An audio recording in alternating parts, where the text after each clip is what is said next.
Good morning बच्चों। आज हम पढ़ेंगे लिंग। तो सबसे पहले लिंग शब्द का अर्थ देखते हैं। लिंग शब्द का अर्थ होता है चिन्ह या पहचान का साधन, और ये पहचान किसकी करवाता है? पुरुष या स्त्री जाति की। तो इसकी परिभाषा होगी, शब्द के जिस रूप से यह पता चले कि वह पुरुष जाति का है या स्त्री जाति का, उसे लिंग कहेंगे। अर्थात लिंग के द्वारा हमें पुरुष या स्त्री जाति का पता चलता है। जैसे लेखक, लेखिका, कबूतर, कबूतरी। लेखक है वो पुरुष जाति का बोध करवाता है और लेखिका स्त्री जाति का बोध करवाता है। तो इस प्रकार लिंग दो प्रकार के होते हैं, पुल्लिंग और स्त्रीलिंग। तो सबसे पहले हम पुल्लिंग देखेंगे। पुल्लिंग की परिभाषा होती है, शब्द के जिस रूप से पुरुष जाति का बोध हो उसे पुल्लिंग कहेंगे। जैसे लड़का, मोर, पर्वत, दिन आदि। इसी प्रकार स्त्रीलिंग की परिभाषा क्या होगी? शब्द के जिस रूप से स्त्री जाति का बोध हो उसे स्त्रीलिंग कहेंगे। जैसे लड़की, मोरनी, रात, नदी आदि।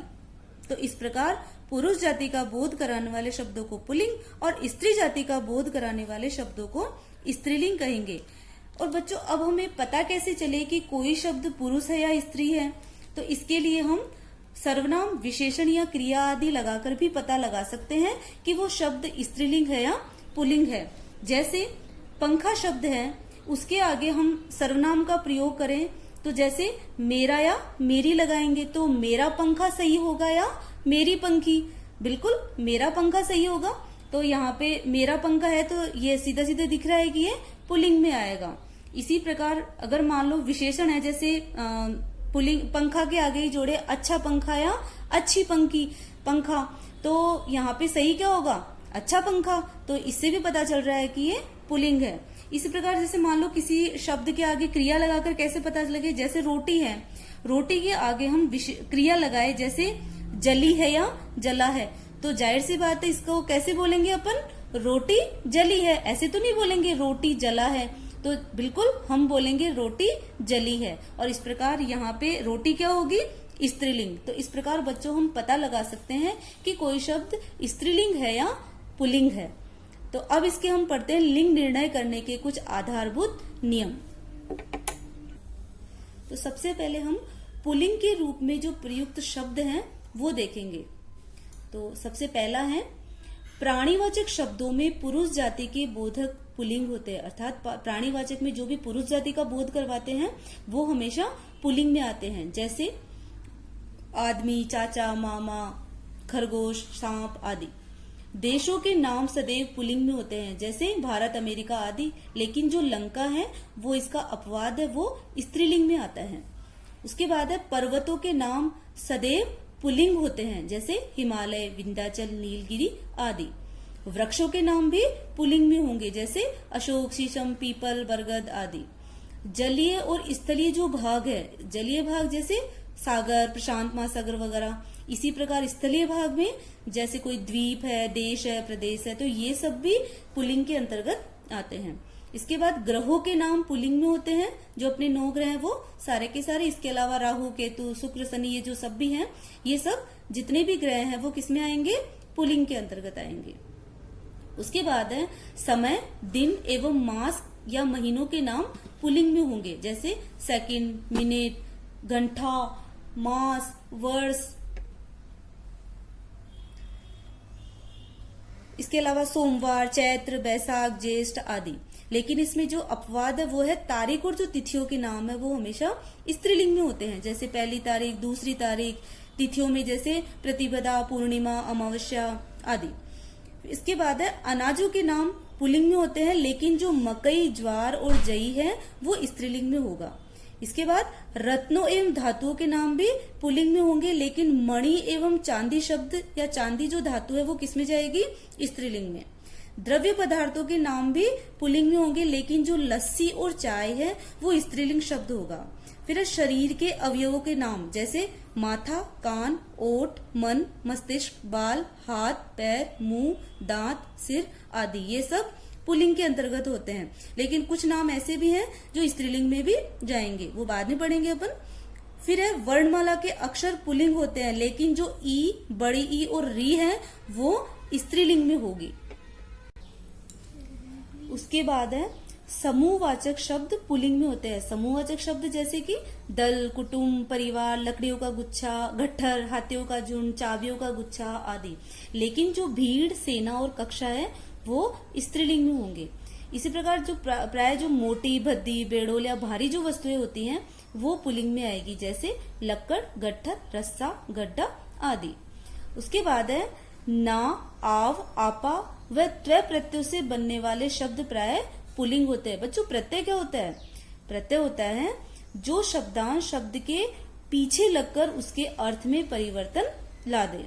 तो ना प्रत्यय से बनने वाला शब्द जैसे जागना, रोना, आव से जैसे दुराव, बहाव, आपा से जैसे बुढ़ापा, मोटापा, त्व से जैसे कि महत्व, दानवत्व आदि।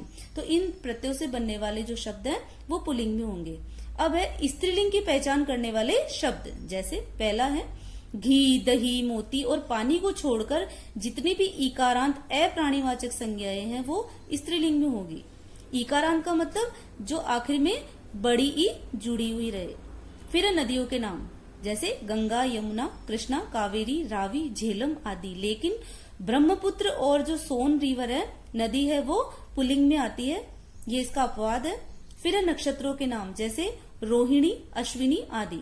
तिथियों के नाम जैसे प्रतिपदा, अमावस्या, पूर्णिमा आदि। भाषाओं के नाम जैसे हिंदी, अंग्रेजी, पंजाबी, तमिल और इनकी लिपियां जैसे देवनागरी, रोमन, गुरुमुखी। बच्चों हिंदी की लिपि क्या है?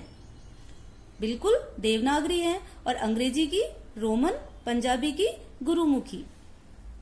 फिर है संस्कृत के आकारांत शब्द। आकारांत मतलब जो अंत में किसी शब्द के आगे अंत में आ जुड़ा हुआ, जैसे छात्र प्लस आ इक्वल टू छात्रा। तो यहाँ पे जैसे शब्द है छात्रा, सुता, प्रिया, दया, ये सब जो शब्द हैं संस्कृत के आकारांत वाले, वो सब किस में आएंगे? स्त्रीलिंग में।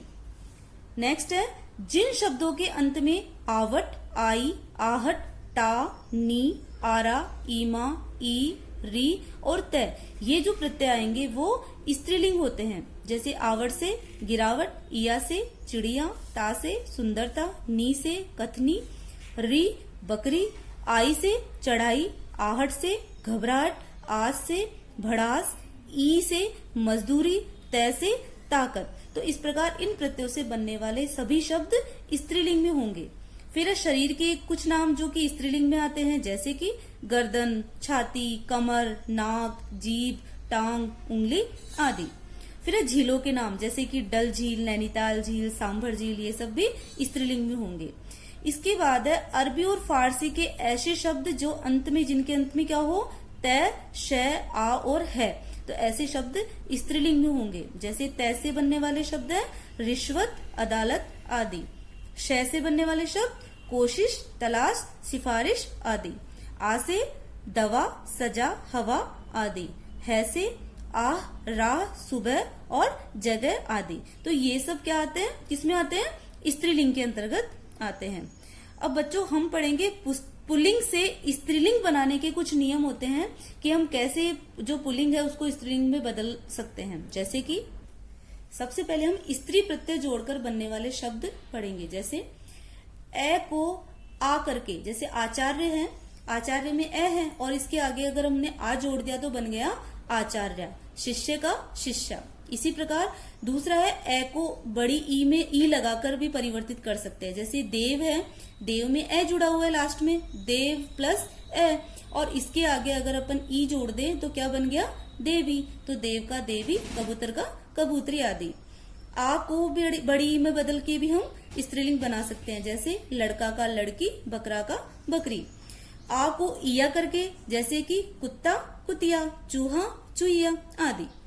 व्यवसाय करने वाले जो शब्द है, जैसे कि व्यवसाय का बोध करवाते हैं, जैसे कि माली, कुम्हार, कहार, तो इनके आगे हम इन जोड़कर स्त्रीलिंग में बदल सकते हैं। जैसे माली, मालिन, कुम्हार, कुम्हारिन, कहार, कहारिन। नेक्स्ट है कुछ जाति तथा उपनाम सूचक शब्दों के अंत में आइन लगाकर। जैसे जाति में ठाकुर है, ठाकुर के आगे आइन लगाया तो बन गया ठकुराइन। पंडित का पंडिताइन। अब है कुछ शब्दों में नी जोड़कर भी बदल सकते हैं। जैसे कि मोर के आगे क्या लगाया? नी, तो क्या बना? मोरनी। ऊंट, ऊंटनी आदि। शब्द के अंत में आनी जोड़कर, जैसे कि सेठ, सेठानी, मेहतर, मेहतरानी। बड़ी ई के स्थान पर इनी लगाकर, जैसे कि योगी, योगिनी, स्वामी, स्वामिनी आदि। फिर है अक को इका बनाकर, लेखक, लेखक में अक जुड़ा हुआ है, इसके आगे इका लगाया तो बन गया लेखिका। तो लेखक का लेखिका, पाठक का पाठिका आदि।